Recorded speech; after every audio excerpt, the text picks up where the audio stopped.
마피아로 의심되는 사람의 이름을 적어주세요. 나? 나 진짜 아니야. 나 진짜 아닌데. 나 진짜 아니야. 나 진짜 아니라니까. 진짜 아니라니까.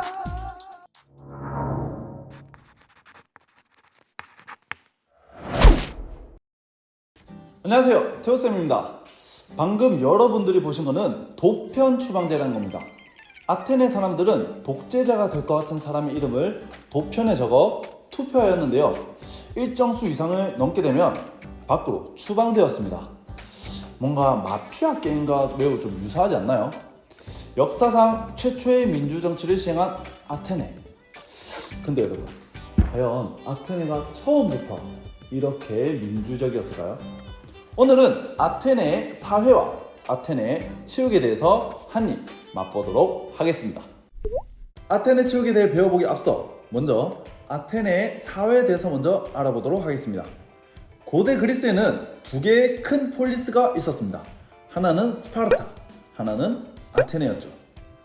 스파르타는 공격적이고 전체주의적인 이미지가 강하다면 반대로 아테네는 평화롭고 민주주의적인 이미지가 강했습니다. 그런데 사실 이 아테네가 처음부터 민주적이었던 것은 아니에요. 아테네도 왕이 통치를 하며 스파르타와 마찬가지로 귀족, 평민, 노예 계급으로 구성되어 있었습니다. 그리고 초창기만 하더라도 소수의 귀족 계급만이 정치에 참여를 했습니다. 아테네 사람들은 목숨을 걸고 전쟁에 나간 사람들만이 정치에 참여해야 된다고 생각했습니다. 그러나 이때 당시 전쟁에 참여하기 위해서는 창, 방패, 갑옷 등은 필수적으로 가지고 있어야 됐는데요. 이때 당시만 해도 모든 전쟁에 참여하기 위한 장비들은 내돈내산해야 되는 시기였습니다. 심지어 그 가격 또한 만만치 않아 일반 평민들이나 노예들은 상상할 수도 없었습니다. 그렇게 자연스럽게 귀족들만이 전쟁에 참여하게 되고 귀족들만이 정치에 참여하게 된 것입니다. 그러나 이러한 상황은 시간이 지남에 따라 변화하게 됩니다. 아테네는 지형적 특성상 바다를 끼고 있었고 평민들은 무역을 통해 돈을 벌 수 있게 됩니다. 돈이 많아진 평민들은 현질을 할 수 있게 되었고요. 점차 평민 군인들의 수가 많아지게 됩니다. 군인이 된 평민들이 많아지자 아테네에서 목소리가 커져갔고 결국 점차 평민들이 정치에 참여하게 되면서 민주적인 정치가 시작된 것이죠. 다시 돌아와서 아테네는 민주적인 이미지가 매우 강합니다. 그래서일까요? 아테네의 군사력 하면 약할 거라는 인식이 있습니다. 하지만 아테네는 매우 강력한 군사력을 갖췄습니다. 이때 당시 매우 강력했던 페르시아의 침략을 무려 3번이나 막아냈습니다. 마라톤의 유래가 된 마라톤 전투 또한 이 전투 중 하나인 거죠. 이 전쟁 이후 아테네는 델로스 동맹을 통해서 그리스에서 실세 역할을 하기 시작합니다. 하지만 영원한 강자란 없는 법. 아테네가 점차 강력해지자 아테네는 마치 연예인병에 걸린 듯이 주변 폴리스국들에게 갑질을 일삼기 시작합니다. 이래 탐탁지 않아 했던 스파르타에서도 이 델로스 동맹에 맞서 펠로폰네소스라는 동맹을 결성하게 됩니다. 이 두 동맹은 결국 전쟁을 하게 됐고요. 결과적으로는 스파르타가 이겼긴 했지만 이 전쟁이 27년 동안 이어진 전쟁이었기 때문에 서로를 갉아먹는 전쟁이 돼버립니다. 이 전쟁으로 인해 그리스는 굉장히 약해졌고 결국 외세 침입으로 인해 고대 그리스는 멸망하게 됩니다. 자, 이러한 역사를 가진 아테네 체육에 대해서 이제 본격적으로 알아보겠습니다. 먼저 아테네 체육의 목적입니다. 진선미를 추구하며 심신이 조화적으로 발달된 인간을 육성하는 것을 아테네 체육의 목적으로 뒀습니다. 수고했습니다. 수업 여기까지 하겠습니다.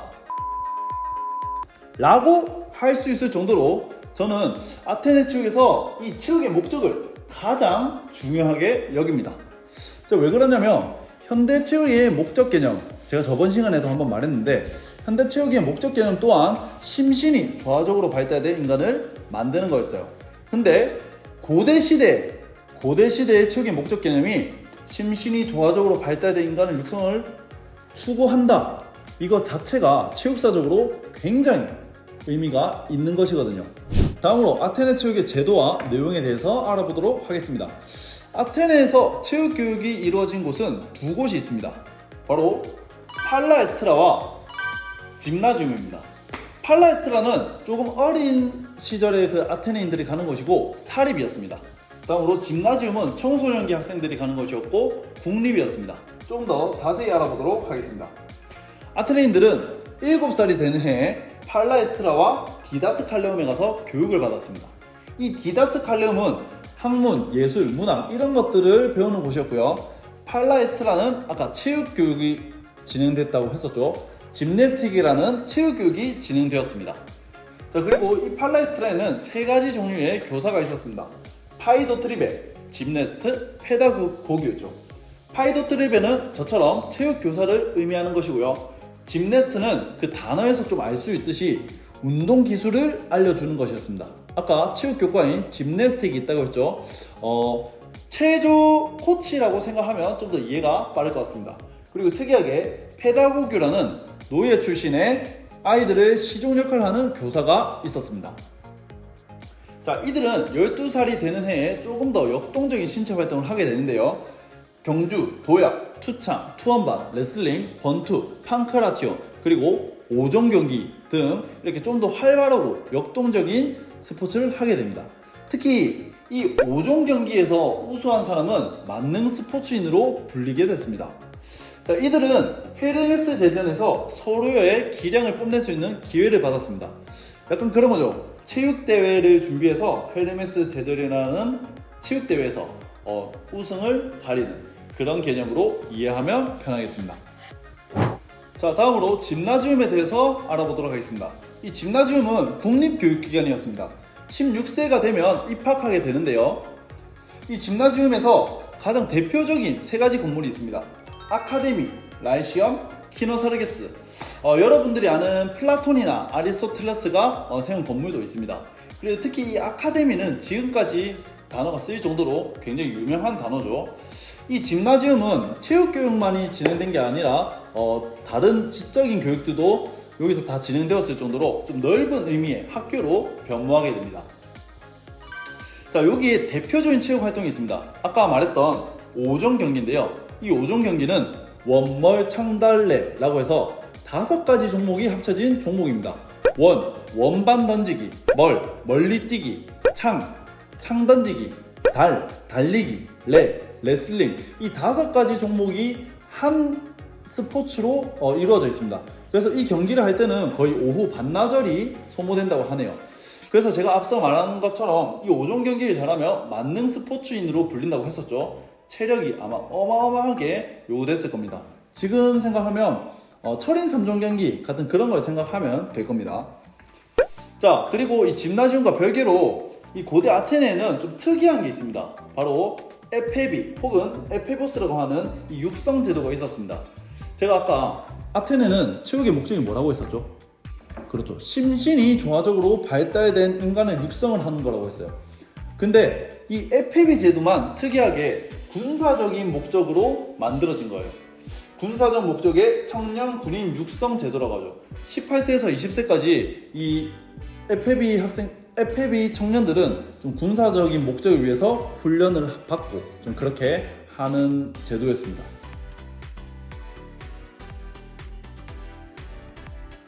자, 그럼 마지막으로 오늘 배웠던 내용을 요약해 보도록 하겠습니다.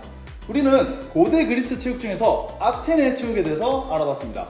아테네 체육의 목적은 심신이 조화적으로 발달된 인간을 육성하는 것이었어요. 자, 이러한 육성을 하기 위해서 우리는 2가지 교육기관인 팔라에스트라 그리고 짐나지움에 대해서 배워봤습니다. 팔라에스트라는 사립기관으로서 좀 어릴 때 가는 곳이라고 했습니다. 여기서는 짐네스틱이라는 체육교과가 있었어요. 16세가 되면 짐나지움이라는 국립교육기관에 가서 주로 5종 경기를 했는데요. 5종 경기 원멀 창달레 기억하시죠? 자, 또 특이하게 조직이 있었습니다. 군사적 목적인 우리 에페비 혹은 에페보스라는 군사 육성 제도가 있었습니다. 자, 이 아테네에서 제가 정말 중요하다고 강조한 이 체육의 목적이죠. 이 체육의 목적이 우리 역사적인 의의를 가지고 있습니다. 고대 사회에서 심신의 조화적인 발달이라는 목적 개념을 토대로 체육을 실시했다는 점, 이게 정말 굉장히 중요합니다. 그리고 더 신기한 거는 이러한 목적 개념이 현대 체육의 목적 개념과 일치한다는 점이에요. 현대 체육의 목적 개념, 이게 체육이 교과로 정립되기 위해서는 이 체육의 목적이 있어야 되는데, 이 체육의 목적은 심신이 조화적으로 발달된 인간을 만드는 것이었어요. 그런데 고대 시대에서부터 그런 목적 개념을 가지고 체육 교육을 했다는 것은 정말 굉장히 역사적으로 의미가 있다고 생각할 수 있겠습니다.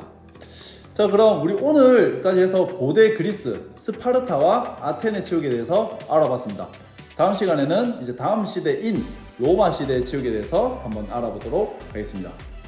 그 전에 아마 올림픽에 대해서 한번 하고 넘어가도록 하겠습니다. 자, 그럼 안녕.